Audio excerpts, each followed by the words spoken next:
Why is Jordan Peterson working with groups that help to police quote-unquote misinformation about COVID vaccines, tried to tie skepticism of COVID vaccines to Russian disinformation, and a group that works with the ADL to, quote, study how hate and extremism spread on social media? The ADL called for Donald Trump to be removed from office, by the way, at the end of his first term. But let's deep dive into this because Jordan Sneaky Peterson is trying a little bit too hard to police the phrase Christ is King. So it started with this video, which was posted by another sneaky guy named Reverend Johnny Moore, and they're trying to say that the phrase Christ is King is being hijacked and abused by online extremists. It seems to be a continuation of this weird op that the Daily Wire apparatus, people like Andrew Klavan, tried to do months ago and failed.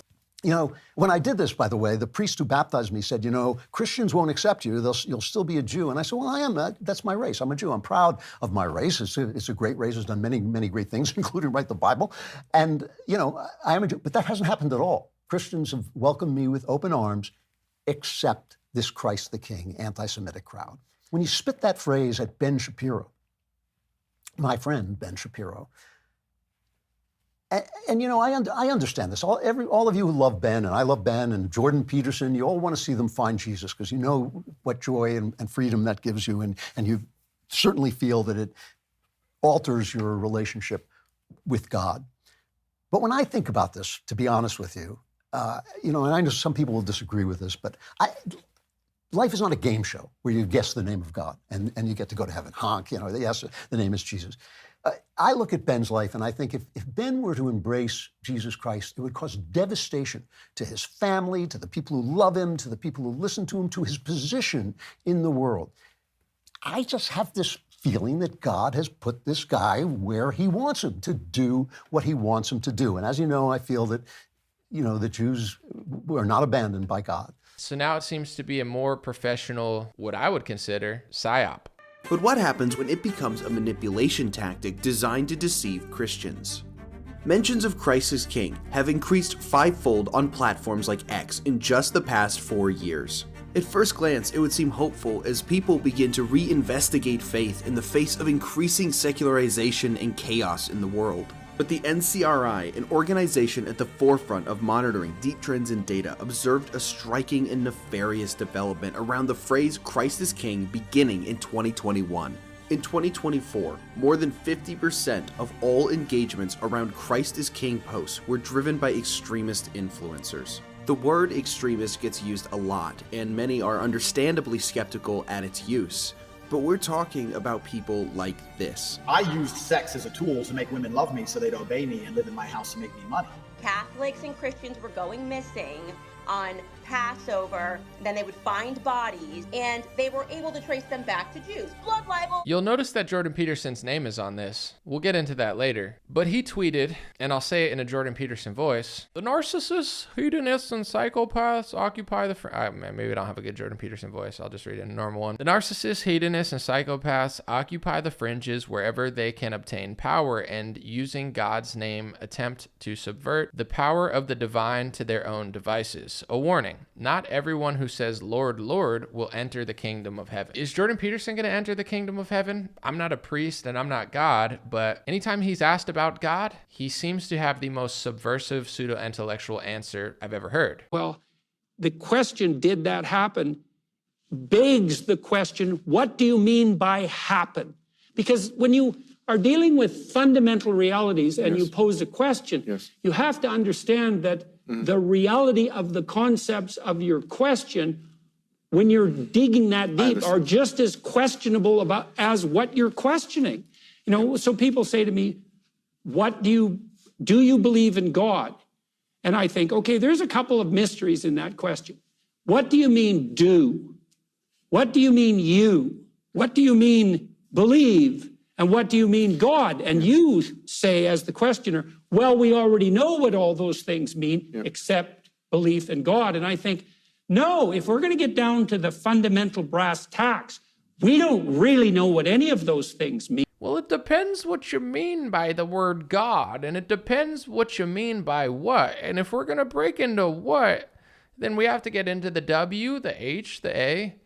You could just say that you're not Christian, Jordan Peterson, if you're not, or you could say that you are. You could say that you believe in God, or you think it's just more of a metaphor. I don't really care what Jordan Peterson thinks, but his answer is so sneaky and subversive, that's fine. But since when was Jordan Peterson the arbiter of who is and who isn't getting into the kingdom of heaven? And is he suggesting that you're not getting into the kingdom of heaven if you are on Twitter saying Christ is king and you have political or perhaps foreign policy opinions that Jordan Peterson disagrees with? There's a lot to say on this, but let's get into the backbone of it. So the Network Contagion Research Institute is proud that they put out this Christ is King online extremist video. The NCRI, an organization at the forefront of monitoring deep trends in data, observed a striking and nefarious development around the phrase Christ is King. Presented by Network Contagion Research Institute, the Congress of Christian Leaders, NC Labs at Rutgers, Eagleton Institute of Politics at Rutgers, and the Social Perception Lab at Rutgers. And then you have a list of all the people involved in it as well. Lee Jussum, Jordan Peterson, Johnny Moore, Joel Finkelstein, Jacob Zucker, Danit Sarah Finkelstein, Yanofsky, Alex Goldenberg. I'm not going to get into all the names because I don't really care. So who is this Network Contagion Research Institute that Jordan Peterson is working with to police the term Christ is King? Let's keep in mind that they not only, of course, mentioned Candace Owens, but they also mentioned Jack Posobiec, who he's pretty mainstream at this point in Republican politics. Seems like an even bigger reach to include him in the list, but if you look into this NCRI, they bragged about how they policed spreading misinformation about COVID vaccines. And I quote, Joe Finkelstein, NCRI founder, appeared on a 60 Minutes to discuss that QAnon had rebranded since President Trump left office, and the followers are now doubling down on misinformation about COVID vaccines and masks. So it seems like similar to how they're trying to brand Crisis King as anti-Semitic or extremist, like not everybody's saying it, but it's like starting to get in that point. It's the same thing they did with COVID vaccines and masks. They were like, it's like QAnon and it's like all a conspiracy theory. And I mean, it's like the mask and the misinformation. It's, not only QAnon posting vaccine misinformation and mask misinformation, but get this, folks, they also apparently worked with Fortune to police Russian disinformation campaigns trying to sow distrust in COVID vaccines, the study finds. So there's brilliant studies found that people who distrusted the COVID vaccine might have been influenced by Russian propagandists and internet trolls. I'm sure it's a fascinating piece. Well, now that the global elites got their war with Russia, now they've set their sights on blaming everything on Iran. So, of course, they've worked with Time magazine to say Iran steps up efforts to sow discord inside the U.S. Everything's Russia, Russia, Russia, Trump, Russia, Russia, Trump, Trump, Russia, Russia, Russia, Russia. Trump's out of office. They get their war with Russia. Now it's Iran, Iran, Iran, Iran. Some things are Iran, sure. I'm not saying they're not. However, of course they're looking into that. So now that we know that Jordan Peterson is working with a group that tried to smear skeptics of COVID vaccines and mask mandates and tie it into Russian disinformation, let's dive even deeper into Jordan Sneakerson's really sneaky attempt to smear the opposition of his foreign policy and also try to police a religion that I don't even believe that he's a part of and tell people who is and isn't getting into heaven. What else do we know about this group? Well, of course, they're policing anti-Semitic disinformation online and anti-Jewish conspiracy theories, they say. Let's read into this fascinating piece. They mention George Soros a lot as an example of camouflage conspiracy theories. At one point, they said wealthy financier and Jewish Holocaust survivor George Soros is the subject of several conspiracy theories, including one where he is secretly a Nazi. In this report, they mentioned that Hungarian Prime Minister Viktor Orban even enacted a law that made it illegal in that country to help undocumented immigrants and named it the Stop Soros Law. India is having an issue with George Soros. I believe that there were some of his offices were raided for some reason. I haven't got fully into that story, but I do know that politicians in India were told by the U.S. State Department at one point that they were being anti-Semitic for sharing George Soros cartoons. In this report, they also mentioned Jack Posobiec, where he, I guess, tweeted, Antifa is paid by DNC funder George Soros, but not one Democrat is being asked to condemn them for Charlottesville.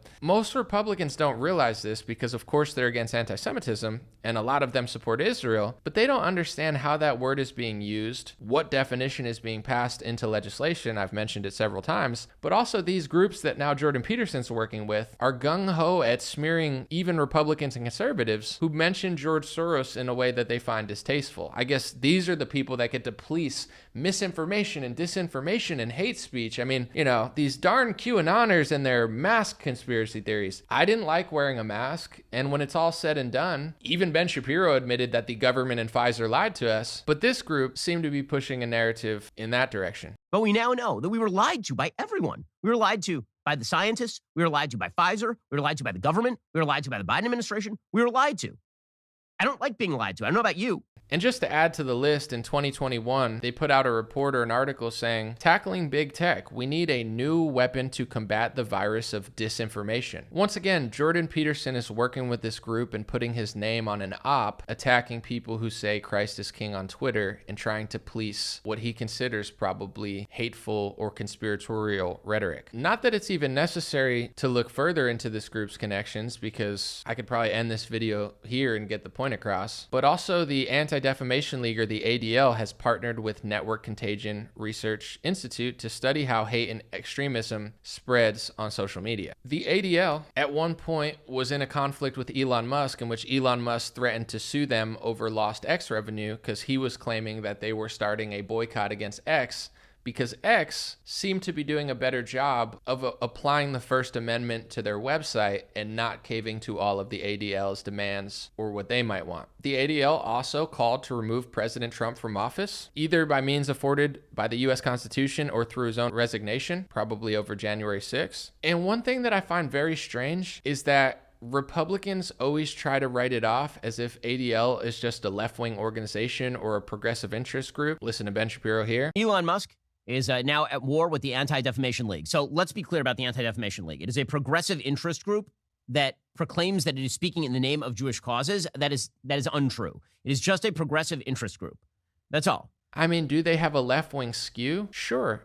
I mean, I would say so. But they're really an international non-government organization that was created to fight anti-Semitism. So they're really a nonpartisan, or they try to be, or they're supposed to be a nonpartisan, or a whatever side we fall on group to police anti-Semitism. But let's just say Ben Shapiro is right. They're a progressive left-wing interest group mostly. So let's be clear about the Anti-Defamation League. It is a progressive interest group that proclaims that it is speaking in the name of Jewish causes. That is untrue. It is just a progressive interest group. That's all. If that's the case, then why was Elise Stefanik just a few weeks ago speaking at their conference? She said, "Thank you, Jonathan Greenblatt of the ADL, for your introduction at ADL's Never Is Now conference to combat anti-Semitism.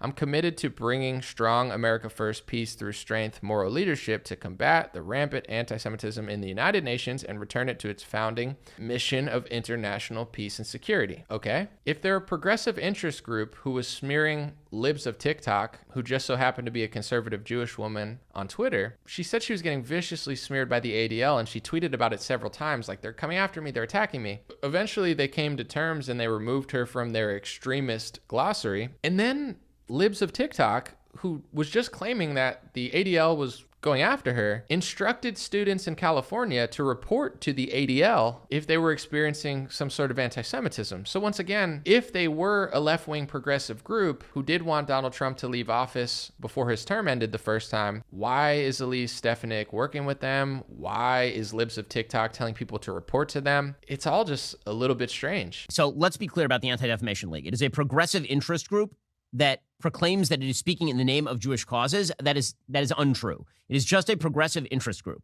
That's all. One of their wildest tweets reads, from March 2023, not that long ago. Former President Trump also delivered remarks that were in character but still dangerous. His claims about expelling warmongers, driving out globalists, casting out communists, and throwing off those who hate our country echo classic anti-Semitic rhetoric. So even though Donald Trump is pro-Israel, gets a bunch of money from pro-Israel donors, speaks at Jewish events all the time, he's still smeared as getting in the boundaries of anti-Semitism because he's saying, without mentioning ethnicity, religion, or anything, he's mentioning casting out communists, driving out globalists, expelling warmongers. Why would they see that as anti-Semitic when he didn't mention race and religion? It seems very weird. But once again, Trump's cabinet is working with that same organization. Mike Cernovich tweeted, who was not thrilled with Jordan Peterson doing this whole sneaky crisis king op, Jordan Peterson didn't suddenly partner with a censorship group that pushed COVID-19 mandates and works with the ADL because business is going well. Something is amiss for sure. He also tweeted,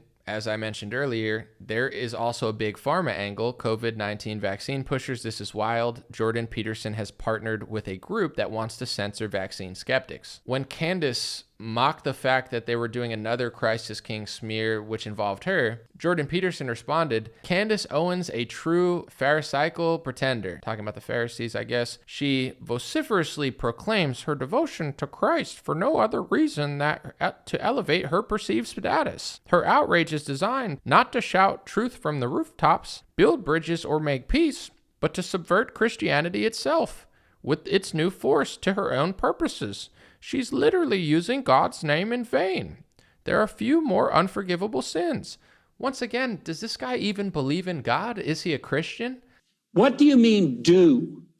What do you mean you? What do you mean believe? And what do you mean God? And you say as the questioner, well, we already know what all those things mean, except belief in God. And I think, no, if we're going to get down to the fundamental brass tacks, I've never heard a Christian, when you ask them, do you believe in God? Here, I'll give you an example. If someone said, do you believe in God to me? I would say yes. Could I explain it in a more eloquent way if I had to? Absolutely. But do I believe in God? Absolutely. I wouldn't even hesitate. With him, it's like, well, that's a marvelous question you asked there, because what do you mean by God? And what do you mean by you? What do you mean? And what do you? It's like you. You is very easy to know in that context. It's not even debatable. Like, do you believe in God? Jordan Peterson sounds smart to dumb people. I understand he is really smart on other topics, and I do find him impressive when he talks to feminists, but on everything else, he's terrible. Like, what kind of idiot looks at Jordan Peterson? It's like, oh, that makes so much sense. Like, do you in that context is you, Jordan Peterson, do you, like the word do is very simple. The word you is very simple. God, I understand it could be more complex with different religions, etc., but you is not really that controversial. So the fact that he's like, what do you mean by God? And what do you mean by you? It's like, bro, just say you don't believe in God. Just say you're not a Christian or a Muslim or whatever. I don't care. I really don't. But now he's policing who's sinning and the most unforgivable sin and using God's name in vain. Who is this guy? I'll tell you who this guy is. This is the guy in 2022 who said, I think Pence is a genuinely decent man, which is fair. But this one in 2023 is egregious. He said a Pence presidency would restore some normalcy. And he tagged Mike Pence like he wanted his attention. That could be a relief. Oh yeah, Jordan. Is he even a citizen of the United States? Jordan Peterson is such a coward because he fled his own country. He fled persecution. He's essentially a refugee in America fleeing for freedom. He falls for the COVID-19 vaccine, cries like a baby, had some sort of weird benzo binge, comes back acting lobotomized.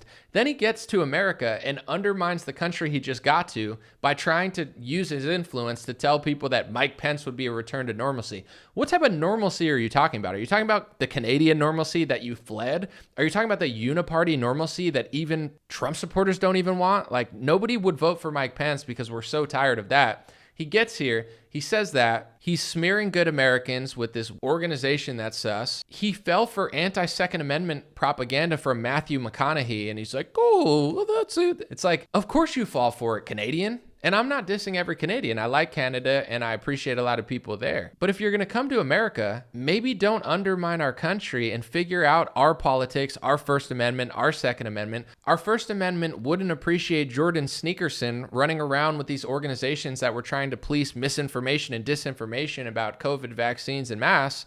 Our Second Amendment wouldn't appreciate Jordan Sneakerson falling for Matthew McConaughey anti-gun actor propaganda. And nobody in this country wants Mike Pence to be president. Maybe just Jordan Peterson. I try to have grace when I speak, and I have to be clear. Jordan Peterson is one of the best orators when it comes to debating with feminists on the BBC. But when it comes to domestic policy, Jordan Peterson sucks. When it comes to foreign policy, Jordan Peterson sucks. When it comes to being on the wrong side of an argument right now and trying to trick Christians into policing how and who uses the words Christ is King, Jordan Peterson sucks. It seems like he's just become a mini Ben Shapiro. Like he got lobotomized and just says everything that the Daily Wire wants him to. I'm not saying that actually happened. It just seems like it. Like his takes on everything suck so bad. And I'm just tired of the double standards and hypocrisy. I could say a lot of things, but I'm trying to keep this video to the point. I understand the left and the liberals suck, but there is, in my opinion, a fake opposition right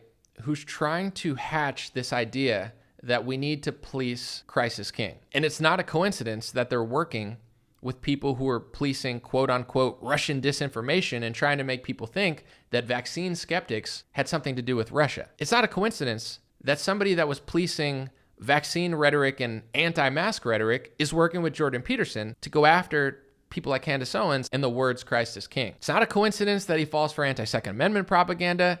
It's not a coincidence that I believe he's essentially trying to undermine the First Amendment and weasel his way around it. It's not a coincidence that he was promoting Mike Pence, even though that failed miserably. And it's also not a coincidence that the people that technically are the woke right are trying to hatch a op calling everybody else woke right and trying to trick Republicans on that front. It's like they know that they're acting like liberals on a certain topic, so they're trying to get out ahead of the news story and be like, you know who's really woke?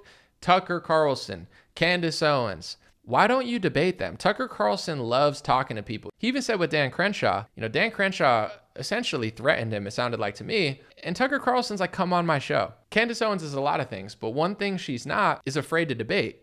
She wants to have a conversation. I would love for Jordan Peterson to sit down and debate these topics with Tucker Carlson or Candace Owens. What do I think? I think that Jordan Peterson would look like a fool next to Candace Owens, which is why he has to run around working with organizations who like to censor and use the words misinformation to try to demonize and say that it's hateful what everyone else is saying, because in a fair, free debate, they're not winning the argument, especially on X. And it is what the left does, because when you say something about transgender sports or anything, the left is like, oh, you're just being hateful. They lie about you and say what you're saying is hateful because they hate the concept that you're saying. They use the words racist, they use the word sexist, they use the word xenophobic, they use the word conspiracy theorist, anti-vaxxer, and these are all words to essentially tell you, I'm right, you're wrong.